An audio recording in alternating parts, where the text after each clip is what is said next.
Well, hello everyone. My name is Kaci Heins, and I am the Limitless Space Institute Director of Education. The Limitless Space Institute is based out of Houston, Texas, but I am also a 7th and 8th grade science teacher. So right behind my screen here are my amazing 8th grade students who are, yes, okay, thank you.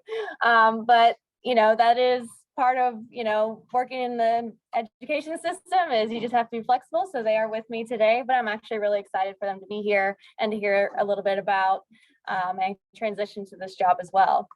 So the crazy thing is I did not like space. I was not exposed to space at all until I attended space camp as an educator through Honeywell's program for teachers, and I was 28 and I went there and they gave us a blue flight suit and I just thought, what a bunch of nerds. I don't really want to wear this. And after we got through our first mission, I was hooked. I thought that space was just the coolest thing. The missions were just amazing. The teamwork, the collaboration, and the innovation to be able to solve problems and explore was just everything I'd ever wanted. And so from there, I just changed the way I taught in the classroom. I tied in space to everything. We've flown 2 student experiments on the 0G plane, which was pretty epic. We have sent 2 student experiments to the International Space Station. We launched House-2 weather balloons. Been very fortunate and blessed to have received multiple awards, most recently the Alan Shepard and Technology and Education Award. So, and then I get to still teach students. So I'm really, really excited to be here. Thanks to the Summit team. I'm just thrilled to share this story. So along with teaching, I teach during the day, and then at night, I switch gears to being the Director of Ed for the Limitless Space Institute. And let me see if I can figure out how to do the next slide. There we go. So the mission of the Limitless Space Institute is to inspire and educate the next generation to travel beyond our solar system and support the research and development of enabling technologies. So the Limitless Space Institute is a nonprofit education foundation, and it's really about going incredibly fast because we can get to space, we can get there. I mean, if you watched the Starship launch yesterday, which was amazing, the goal is to be able to get to Mars with that and to the moon. So, but it still takes a long time. And so the Limitless Space Institute is focused on the research and development to be able to go even faster, up to a certain percentage of speed of light, which is incredible. And that's what we need to be able to explore our solar system and go interstellar to see what else is out there. So I do have a video and I can dump it in the chat. Just gives us an overview of our mission. If it will play, it may not.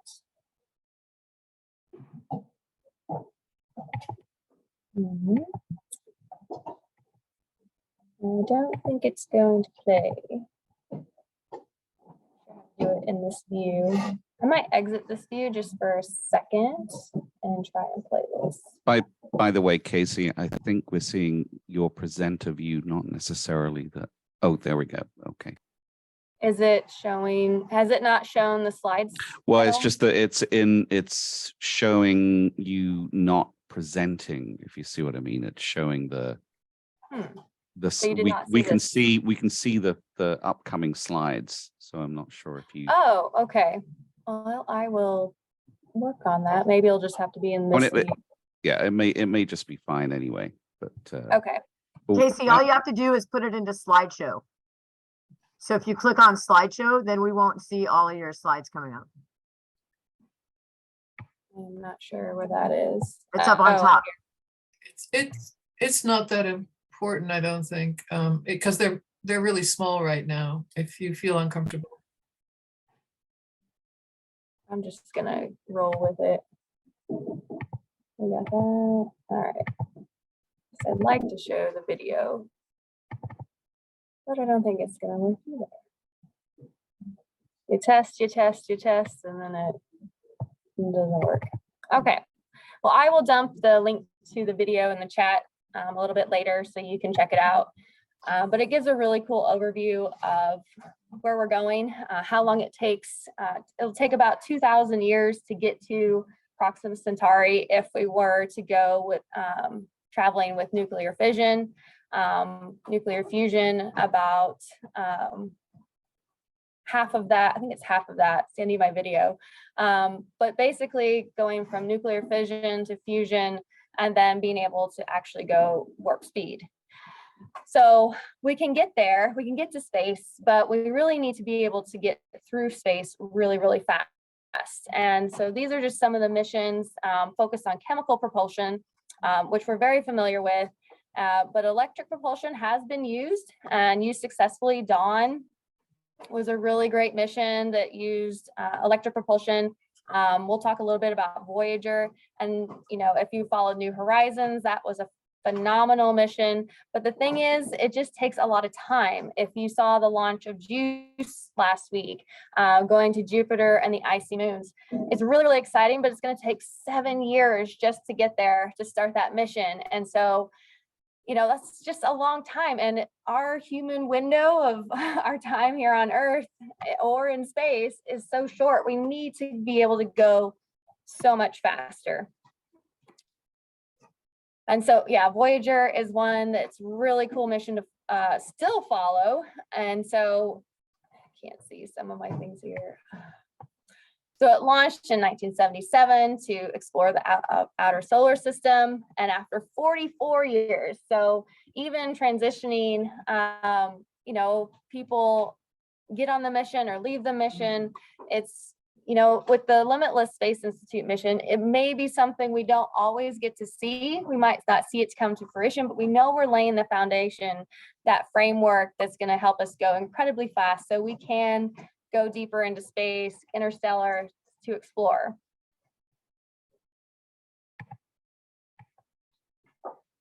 So our goals are to decrease space travel time. And so with nuclear, spacecraft can reach Saturn in 2 years and take another 2,000 years to reach Proxima Centauri. So with fusion, a spacecraft, basically kind of like the sun, that's where my students have studied this too. If we had that as our engine, we could get to Saturn in just 5 months and then reach Proxima Centauri in just over a century, so just over 100 years. So that drastically with fusion shortens the time frame to get there. And then if we really want to go interstellar, we have to be able to go even faster than that. And that's where it comes into the warp drive, which we'll talk about that a little bit later.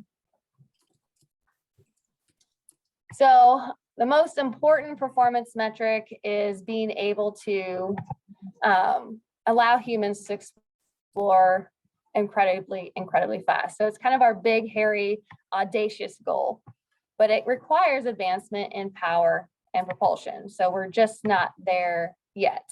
And I love this graphic because getting to space is kind of like your 4-wheel drive Jeep. It's got a lot of power getting up there. But then once we get to space, it's not that far up. We've got to be able to switch gears. And well, in this case, we need to switch vehicles completely because we need to be able to go through space incredibly fast. So this is a nice breakdown. So we're looking at nuclear fission. We know the physics, we know the engineering. So we're able to, we've done this, we've accomplished this, but the time it takes to get to Proxima Centauri is over 1,000 years. It's going to take us a really, really long time, 2,000 years.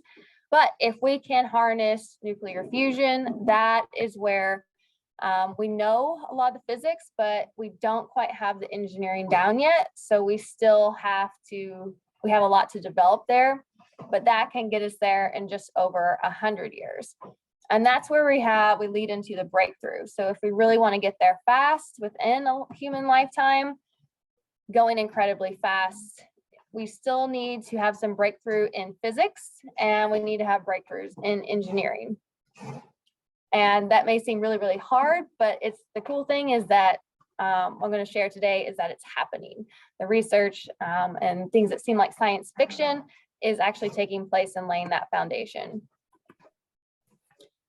So with our programs, we have kind of a wide array. So we have EagleWorks, which is where our head of research and development, Dr. White, he heads up this program.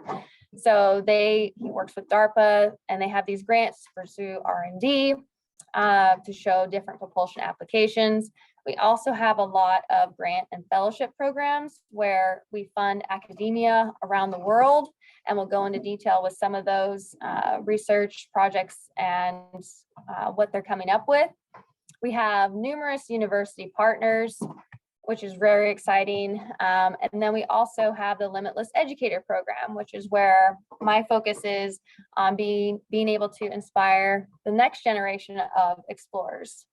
So our mission statement again is there, but our 3 pillars are the inspire, the educate, and the research. So these are just some of our partners with academia and in the space industry that help support this mission. So really awesome folks there. And so with the fellowship program and the grant program, these are just some of the research that LSI is helping to fund. So we have extremely lightweight solar cells. This is very exciting because LSI, we've developed a engineering design challenge for students that ties into this. So that's our role with the education world, is be able to take this amazing research that can seem intimidating to folks at times, but being able to chunk it down, make it accessible, to make it fun and engaging, and then be able to inspire this next generation. Another one is directed energy phased array. So we actually had Dr. Lubin talk to our 20 Limitless educators and share his research, which is pretty amazing, being able to take lasers and have them propel solar cells through space, which can also, another avenue that could be used for is planetary defense. So a lot of really neat stuff there. And then direct fusion drive, we had this professor come and talk to our Limitless educators about the nuclear engines that they are working on, again, to help us to explore faster and deeper through space. So it's taking place, and Limitless is really excited to be able to help fund this research taking place around the world. So things that seem like science fiction are actually becoming a reality. So this is a mock-up of what one of the spacecrafts that could go warp speed, what they might look like, and it may look somewhat familiar to what you've seen in some of the movies or TV shows. But again, they are based on scientific research, and for the most part, they're on the right track. And so this is one of the slides that deals with what it takes to go warp and to be able to contract space in front of the spacecraft and expand it behind. There's a really great analogy if you've ever been to an airport, and when you're standing on it, how it helps you move faster through the airport, but it's minimizing the space in front of you and expanding it behind you.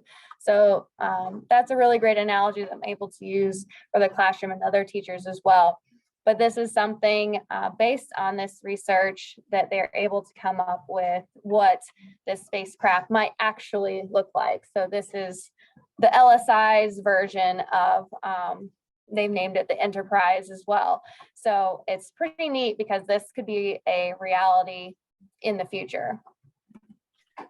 Could we ask a question, please? Yeah, absolutely. Okay, so the first one is, well, the picture you just showed looks like it would be a manned trip. Do you envision the first trip to Proxima Centauri, for example, to be unmanned or manned? And if it's unmanned, how long would it take, or either, how long would it take to get any data back from them? That's Earth? a great question. I would say the first ones would not be crewed at all, just to make sure systems work properly.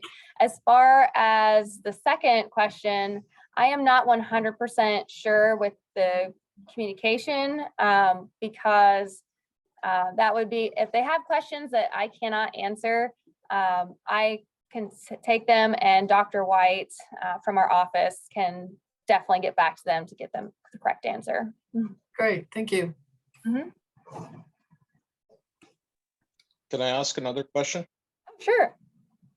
Just looking at that photo, and I'm just wondering, is it modular built as built-in space, or would be launched actually from Earth? Just wondering as to what the concept is, because it looks like it has another platform that looks like it's holding it. Kind of.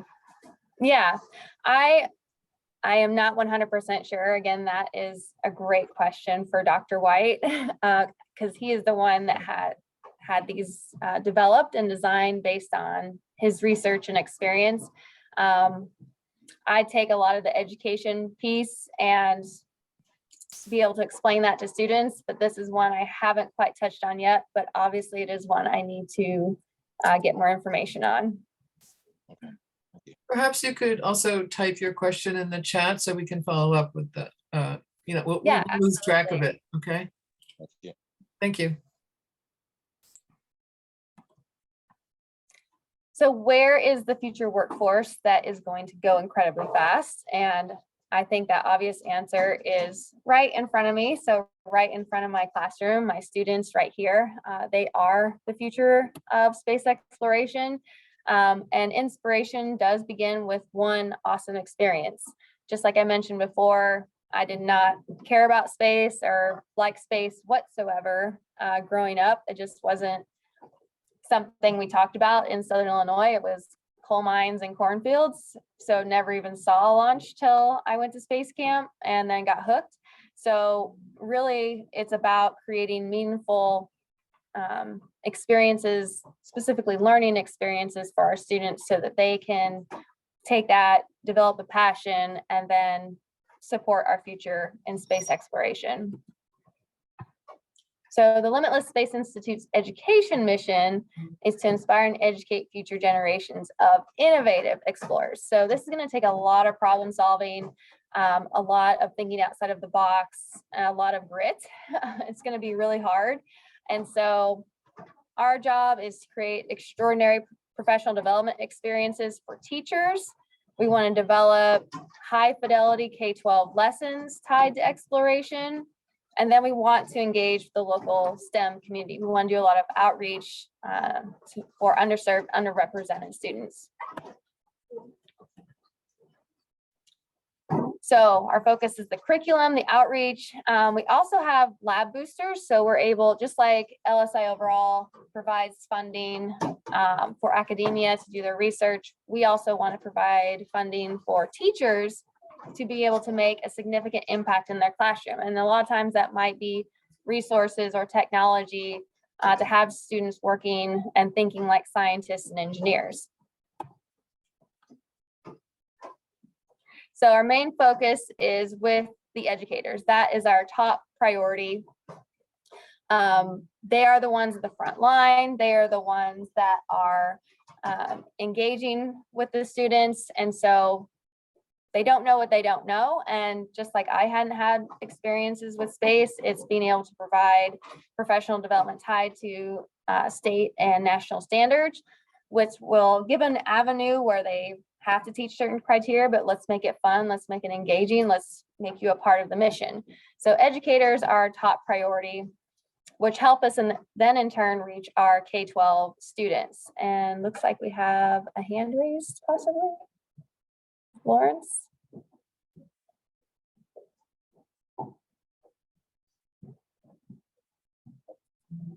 Hi there. So my question was, let me correct. Hi there. So my question was, the countries like Pakistan and the third world countries that have access to good quality education, and if we look at the curriculum shows that it's equivalent to the modern system, but the structure of education and the courses taught there are not up to date. So how can a student compete enough to be part of the global community? And also my question, which is also connected to this, is that teachers who are part of international community, but if you look at their institutions are way behind. Students at their very own do participate in international events and are supported once a year or two, but it requires the basic foundations of preliminary education also. So how can we overcome this hurdle we face in our daily lives and our educational lives? Thanks. So our Limitless Education Program is international because we support grant funding and fellowships all around the world. And so we do allow Limitless educators to be a part of this program from all over the world, or even the lab boosters if they need that kind of support, because it is a global effort to inspire our next generation. So I hope that answers your question. This is our first year doing the education piece, and it's exciting and thrilling to be able to start this from the ground up and reach as many teachers and students as possible. Our two international teachers this year are from the UK and the Philippines. So as I dive into this more, there's opportunities for teachers to apply from all over the world. But a big goal for me is to make all of our resources available online on our website by the end of the summer, so that teachers all over the world can have access to these lessons for free.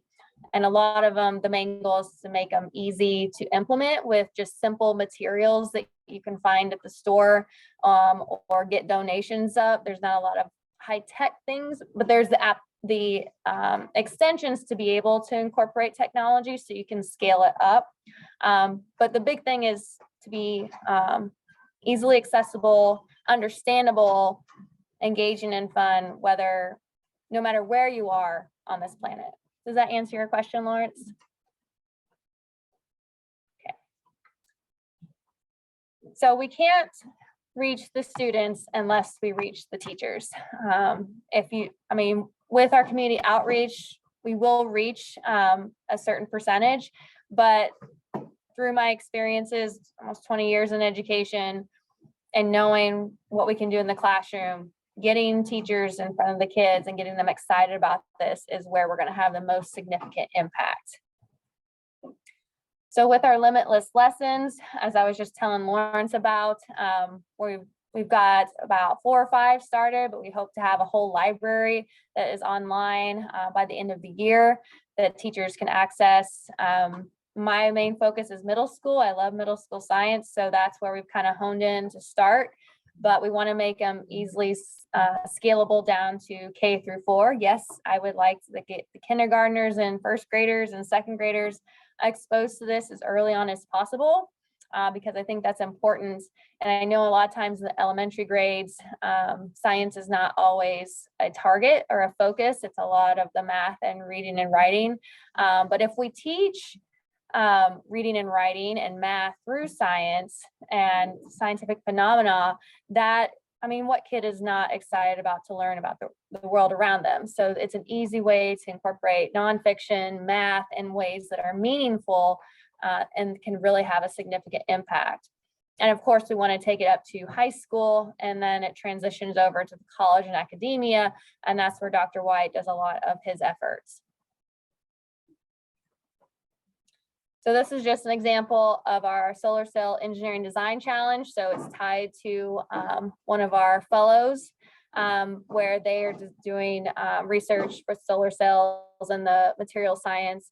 So the students are also managing a budget, and they have to pick different materials, paper, foil, straws, you name it, and they have to come up with designs and talk about transfer of energy, teamwork, communication, and then if you want to be able to scale it up, you can add pocket lab sensors so the kids are acquiring authentic data.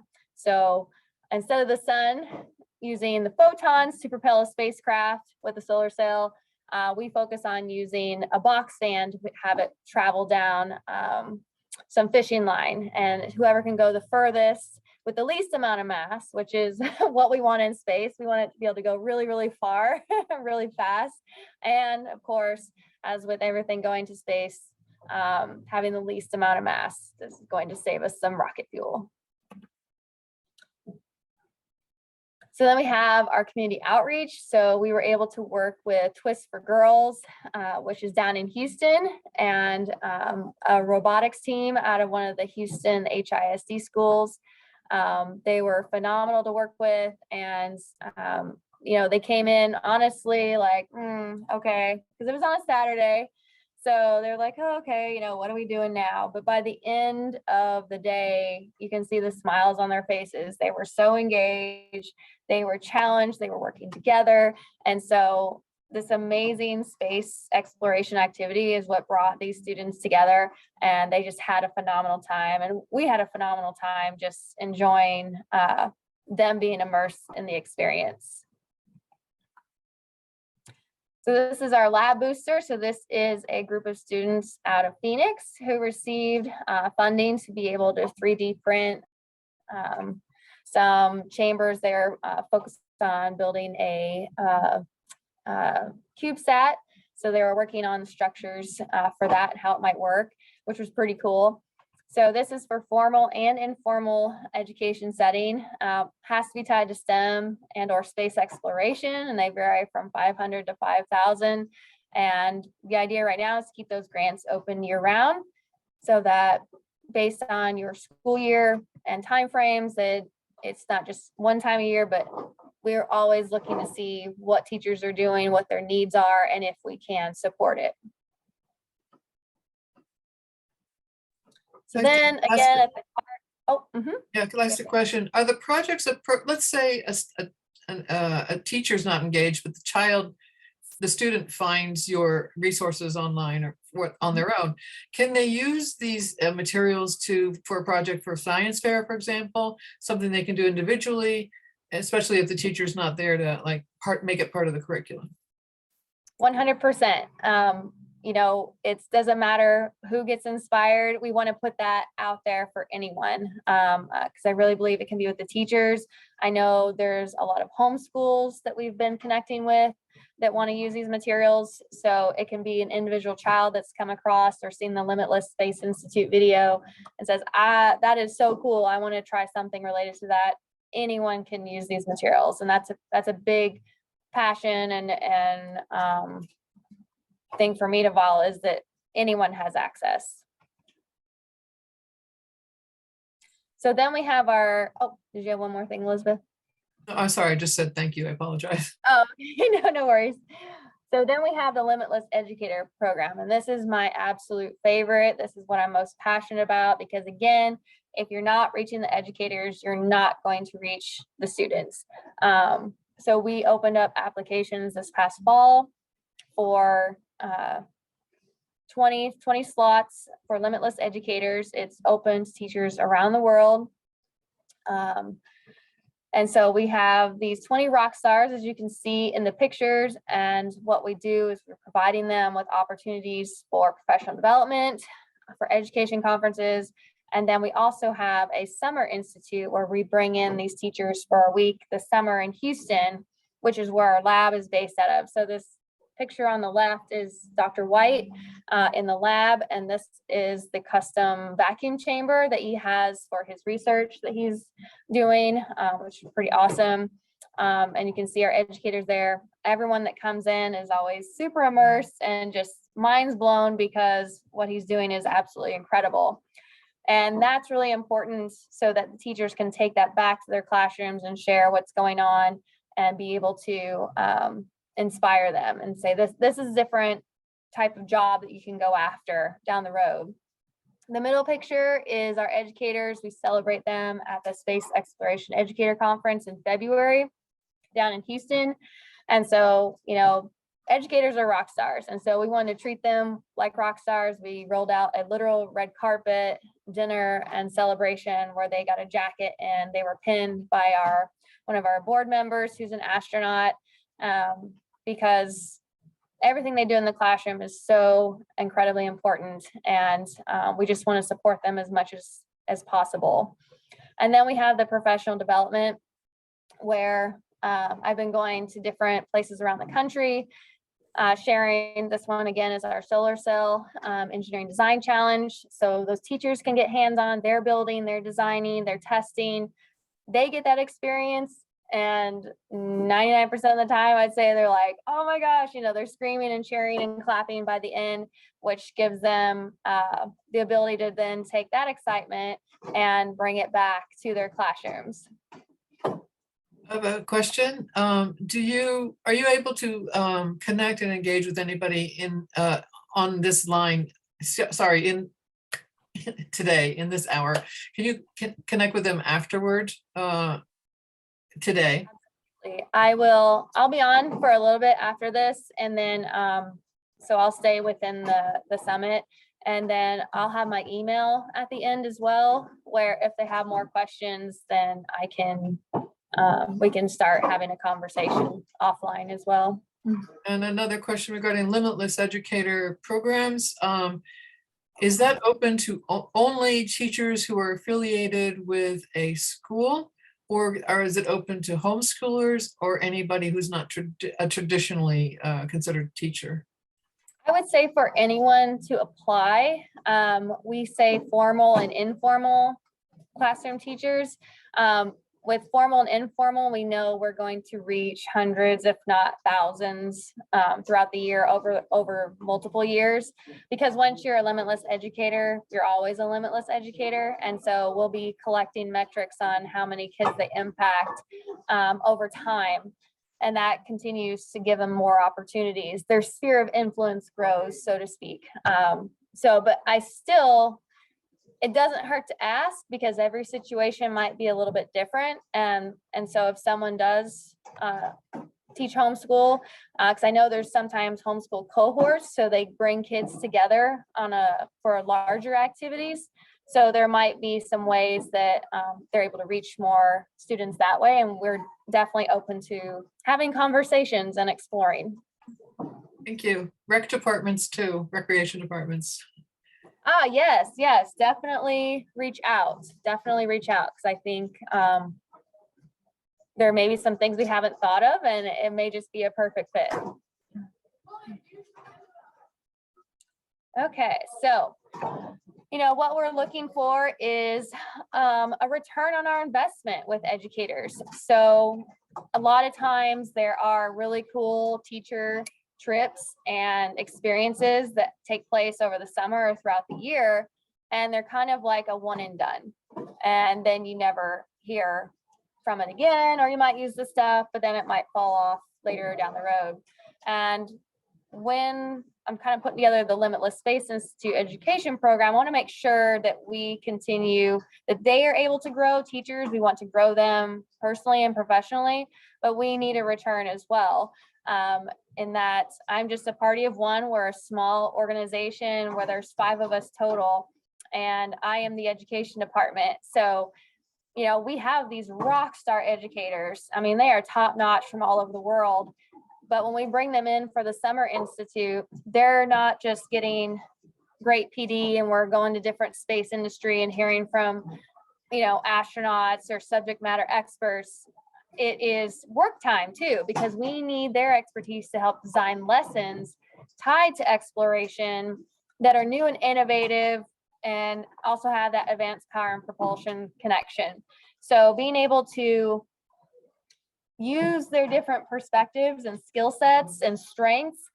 And a lot of times we teachers, if we get together, we're like, oh man, we should be at a school together. Just think of all the amazing things we could do. Well, that's what we're doing. We're bringing them together. They're going to nerd out and they're going to have awesome experiences. And then they're going to design something incredible tied to our mission that also teachers can use. So designed by teachers for teachers. And it's probably going to tackle some concepts that can be scary or intimidating. If I tell a teacher, would you like to teach nuclear to electric propulsion? Well, they hear nuclear, they're like, whoa, that's probably way over my head. Propulsion, they're like, probably, I don't know anything about that. So it's taking those concepts, giving them these fun and engaging professional development experiences, helping them to see that these are chunkable, they're understandable, and they're fun and engaging for them. Once they have a good time with it and they see the connections, then they're going to have an easier time and more successful time of implementing it in the classroom. So with that return, we really want that teacher inspiration. They're excited, they're engaged, and then we get more teacher retention. Right now, there is a crisis in our education system where teachers are leaving in droves by the thousands. There are schools that do not have enough teachers. There are teachers having to cover and sub for other teachers because they don't have someone to fill that role. It is a crisis, and if we don't get those top-notch teachers and doing incredible lessons like these to inspire our future workforce, we're not going to have a strong space industry workforce. It's just not going to be there. And it is going to be crippling down the road if we don't try and help solve this education problem now. So I think, besides Limitless, there are other amazing space education and STEM education programs, and we're just, I think, a small piece of that to help inspire teachers, help retain teachers, to have those best day ever teachers. And what I mean by that is that students are going home and saying, I had the best day ever, at the dinner table. And also those students are going to be science literate. So being able to, again, teach concepts of math, reading and writing through science, through scientific phenomena, you have students that can understand how to read a graph. They can understand reading data. They can summarize what the article was about. So, and that produces a stronger foundation for our country and our citizens to make very well educated decisions as they move forward. So overall, Limitless is absolutely such an exciting program to be a part of. I'm thrilled to be a Limitless educator myself, since I'm still in the classroom, but I will be leaving, unfortunately, but also fortunately, because this has always been a dream of mine to work with an organization to help develop educator professional development, curriculum, resources to help support teachers. So what they're doing is amazing. I wouldn't join if it wasn't something worth investing my time and passion into. And so with that, imagination will often carry us to worlds that never were, but without it, we go nowhere. Infinite possibilities come to those who believe. And I believe in the Limitless Space Institute mission. I believe that humans can explore further into our solar system, one day living on other moons or planets. I believe we can go interstellar. And through Limitless, they are getting there, and we're supporting academia around the world and research that will take us there. And it's an exciting time to be alive. And, through that, education is the key. The key is getting our educators inspired, retaining them, and putting them in front of students that are our future workforce. So with that, I will stop here for a moment. I will pull up my chat box now that I can see it. And I'll put in there too the link to the Limitless video as well. So do we have any other questions?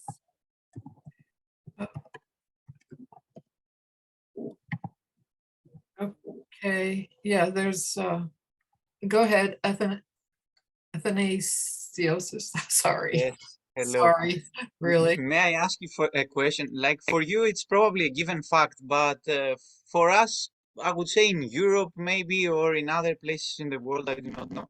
It is not so given a fact of all what is happening with space exploration. And you're talking about interstellar exploration. But what about the moon? My question is the moon. For example, I just want to know your idea about it. Like, how do you feel about human beings having been already to the moon? And how soon do you see that happening again, but in a way that it is believable easily from everyone in the world, you know? Yeah, I think going back to the moon, it's been a long time coming. It's been too long, honestly. It's so exciting to be going back with Artemis and to see Artemis 2. They've selected that crew, because that also, not only do we have to go incredibly fast, we have to learn how to live and work in space, especially for even longer duration of time, to set up habitats. And especially one thing that we're exploring with our education lessons is actually the asteroid mining as well, because if we're going to build these things, probably a lot of it's going to have to be built in space. So you're going to have the mining on other worlds or other planetary bodies to be able to have enough resources to get us there as well. Because I don't think Earth to do that. Going to the moon, awesome. So thrilled, because it's going to be in our lifetime. Never got to see Apollo. I'm excited to be a part of this now. And then, going to Mars with a 2-year-ish mission, I think that's just too long. I think that's where going incredibly fast is going to even get to Mars faster. Chemical propulsion is just not efficient enough for human beings, in my opinion. We got to go faster. Does that answer your question? I think so, yes. Thank you very much. It feels that you are into it very much, It's like for you, it's a given fact. For me, it is not so given, Kaci, I'd like to ask a question. Here in the United States, we have, unfortunately, a lot of unique problems as to why educators are leaving the school system, whether it's gun violence or it's exhaustion or many reasons. But maybe teachers in other countries are not leaving in droves as much as we are. I don't know. Will you be focusing on also attracting more teachers from other countries so you're not worrying about that attrition? Yeah, so we are, I was just at Space Symposium yesterday in Colorado Springs. So it's one of the world's largest gathering in space industry. And Space Foundation has the Teacher Liaison Program. So another awesome educator program that anyone can be a part of for free. You just have to get yourself out there, which is the hardest part. And so we had some friends from Brazil there. So yes, our problems of teachers leaving, there are the same issues in other countries. Our educator that's in the UK shares many of the same concerns, but in Brazil, and our friends from Mexico were sharing with us how there's not nearly the pay, which that is very relatable, which makes it very hard, and that they have no technology. They have very old textbooks. And so just trying to put in their hands, number one, through this program, access to conferences so they come and see the space industry, what's going on, to learn more and to get more ideas for lessons. That again, that's why I design a lot of these with just basic hands-on, simple components that you can get from the store, or you can make shift out of something else, like toilet paper rolls is what we use for their solar cells, and paper clips and straws and foil or saran wrap. So it's something that hopefully most people have access to those simple resources, but can scale up if maybe they get one of our lab booster grants to purchase sensors for their different lessons. So I'm trying to make them as cohesive and scalable and diversified from kindergarten to high school, so we can reach a broad range, not only in the US, but around the world. Thank you.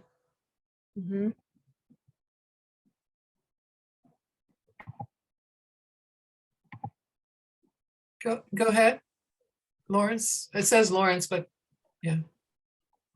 Yeah, so my another question was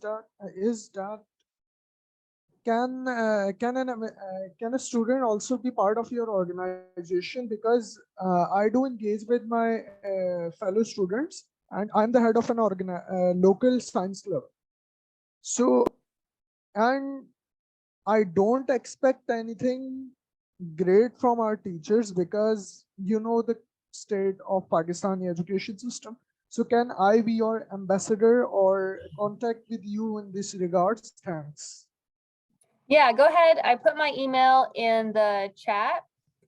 One thing that we're wanting to, well, I'm wanting to plan for next year for 2024 and 2025 is to expand the program to high school CTE students that want to pursue education pathways and also pre-service teachers at the university level so that we can bring them into Houston and be able to, as we again develop lessons together, have mentorship from our Limitless educators who are these master extraordinary teachers mentoring high school and college level pre-service teachers that want to be on the track. Because a lot of times when we've done these teacher experiences, they have always been, you know, when we're in the classroom, you know, 5 years into the classroom, it was 5 years in where I finally got to go to space camp as an adult and changed my life at 28. But what if we had those experiences for high school students and pre-service student teachers that want to be able to get on the, you know, riding the racket early, and you know they're drinking that space Kool-Aid and they're excited before they even get their own classroom. So that's my goal for the next 2 years, is to write grants to be able to help provide funding to make that happen. So yeah, please email me so then we can stay in touch and see how that goes. Are you partners with Axiom Space at all? Oh, that is a great, thank you for saying that. So we, yes, so we're partnered, Limitless is partnered with Axiom, and then through our program, we have a space art and poetry contest going on right now with Axiom astronaut John Schaffner. So he is going to be going to space really soon on the Axiom 2 mission. And right now we are accepting submissions for students K through 18 to submit their artwork of what it looks like to live in space. And I'll put that website in the chat as well. And also poetry. So the goal is that John will actually show that artwork, the winning representative from each age group. He'll show their artwork from space and he will read their poetry from space, which is pretty amazing. That's wonderful. Well, I was wondering, that's really good to hear, because Axiom, I believe, is one of its goals is for every country to have its own kind of space program, so that if they are teaching these things in the schools and they don't have a national program, that there's still a possibility through Axiom Space, commercial space. Yes, and that's been thrilling on the back end because I monitor everything that comes in. And so I've looked, we have over 700 entries now from almost 30 different countries. So it's really phenomenal to see every single piece of artwork and read every single piece of poetry that comes in from all over the world. It's pretty spectacular and just heartwarming too.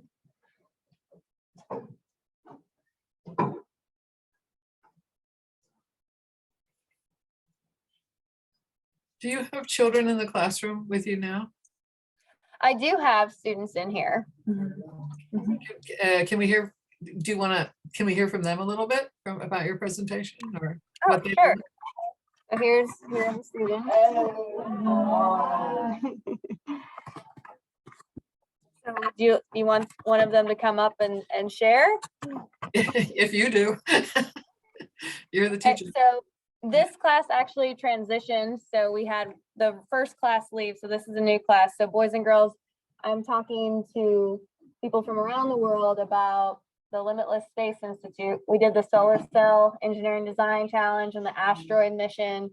So I'm just sharing with these folks why space exploration education is important. So does anyone want to come up? Okay, Katie. Hey, Katie. Yeah, come on up.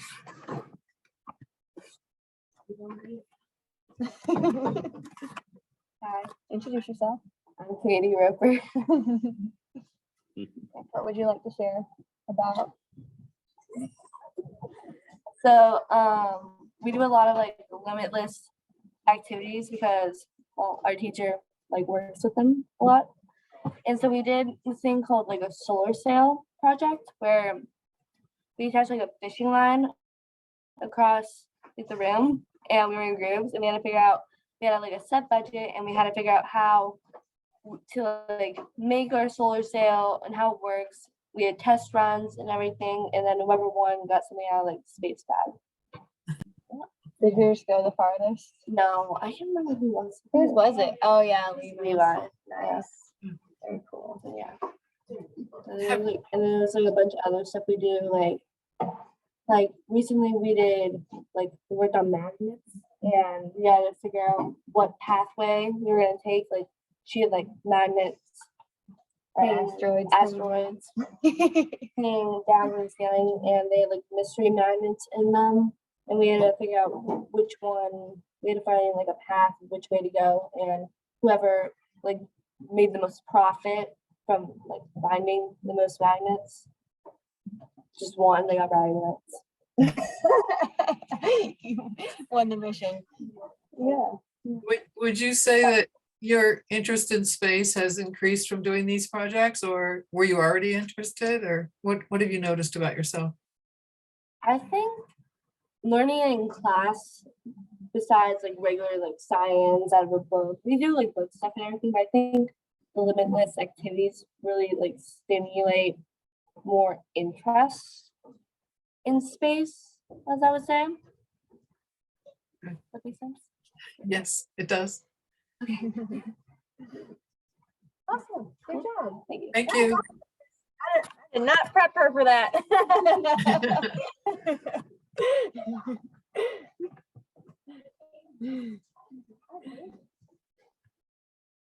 Let's see. Any other questions? I'm trying to go through. Oh, the Civil Air Patrol.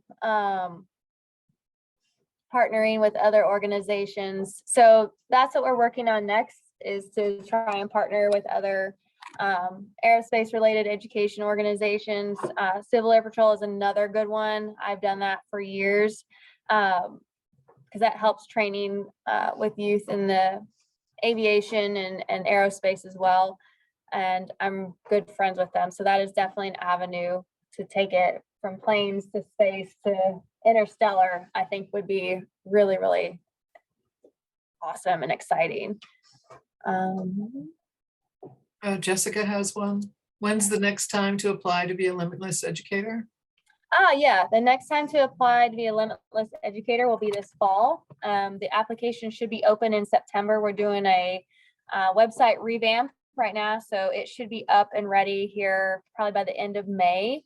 And then applications should be up by end of August or early September. Those close by the end of October so that we can help teachers get to the Space Exploration Educator Conference in Houston. So it's a big conference that's focused on space educators. You know, they have great tours of all things NASA and space industry. All the sessions put on by teachers, they're by teachers, for teachers, they have to be hands-on. So it's just 3 days of immersive, nerdy awesomeness where teachers just get their batteries recharged and ready to come back to the classroom. And it is for internationals as well. I know that there's another conference called Space that we're going to in June. And unfortunately on that one, internationals can attend the conference, but they can't go on the tours because it's for US nationals only. So it's a smaller one. I've never been, but I'm excited to try it out. Cool. We have about almost 5 minutes left. Okay. Are there any urgent questions that you haven't asked yet? Yeah, super excited. Liam is putting in the chat. So he has the ISS above kits, which actually I have on my TV. So you can see live from space, the images, which is phenomenal. So Liam, you rock. Thank you so much, Kaci. You rock more.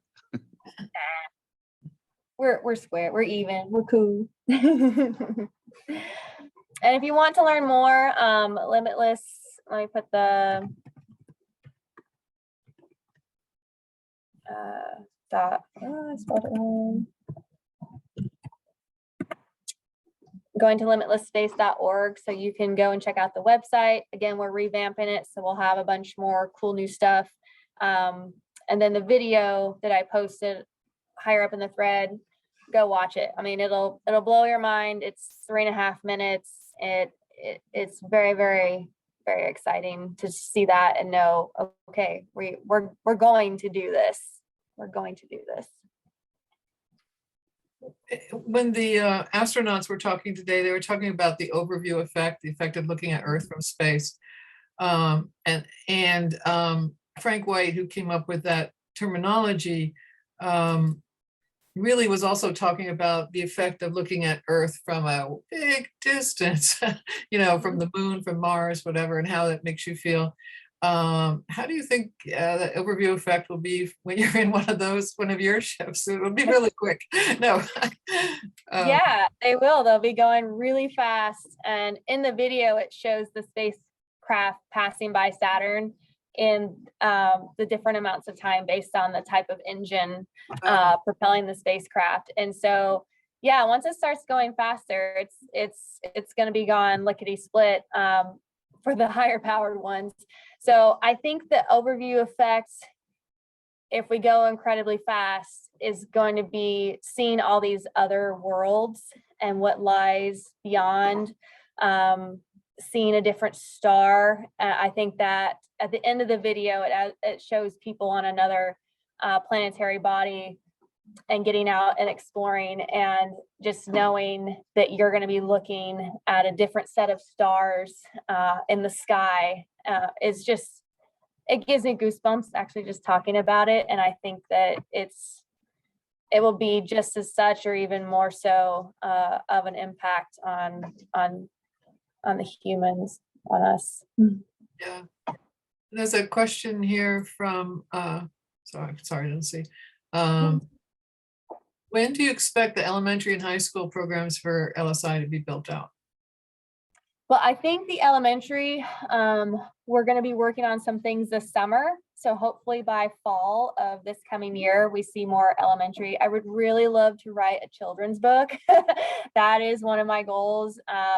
Because you have the little Einstein, like little books for kiddos. And I'm like, oh, we need to do that to go about going incredibly fast. And so that might take a couple years, because more I research it, I'm like, wow, writing a book, even a small one, is really hard. So it's definitely this fall, we're going to scale down to elementary. And we have our high school teachers coming in to tie in Arduino to some of our lessons. So definitely by the end of 2023, we'll have a small library going. By end of 2024, I hope to have a more robust library for educators. Great, thank you. Yeah.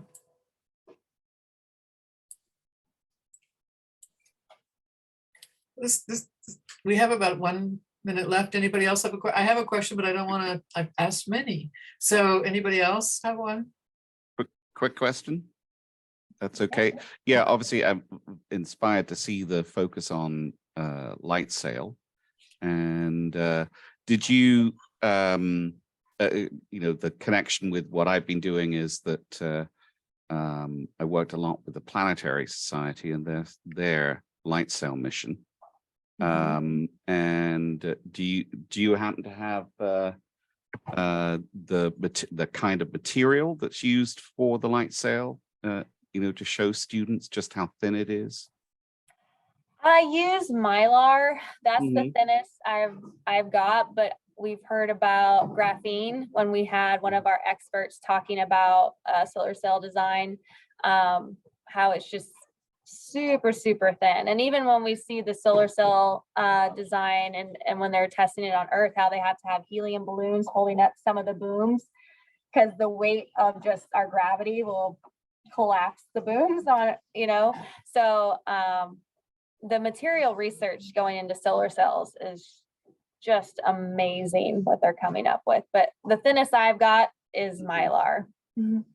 Well, because it's you, Kaci, I have a sample of the same material that was used on the Planetary Society's Oh, wow, that's light sail awesome. mission, and I'd like to ship that over to you. So Oh, that's we'll so we'll we'll Liam. connect up anyway. Yeah. But obviously that was a mission where that light sail was tiny CubeSat launched on a Falcon Heavy in 2019, and it's now re-entered the atmosphere, but it proved its capability to keep itself up in orbit purely by photons of light hitting the sail. So yeah, I've been finding wanting to find a good home for the sample that I have, and I'll make sure we connect afterwards and ship that over to you. Sorry to everyone else who's now saying, hey, I really want that. I've only got one of them. So It'll be great for when we share those lessons and share about the technologies being developed. Yeah. So it will go to good use and be taken very good care of. yeah, and there's lots of good info on the Planetary Society website Yes. about their light sail mission. So good stuff. Absolutely. Yeah, And then, I Elizabeth, used- did you want to ask your Yeah, I question? used to be a volunteer at the Parkland Magnet Middle School for Aerospace Technology in Rockville, Maryland. I'm not currently, but they do have a Civil Air Patrol there. So I hope I put it in the chat. Hopefully that's an organization you can reach out to, because they could certainly use a lot of your materials. Yeah, that's awesome. Thank you for sharing that. Thanks for being an awesome moderator too. However, as a moderator, I'm not sure what we do now that we're at 1:15. I guess I stopped the recording.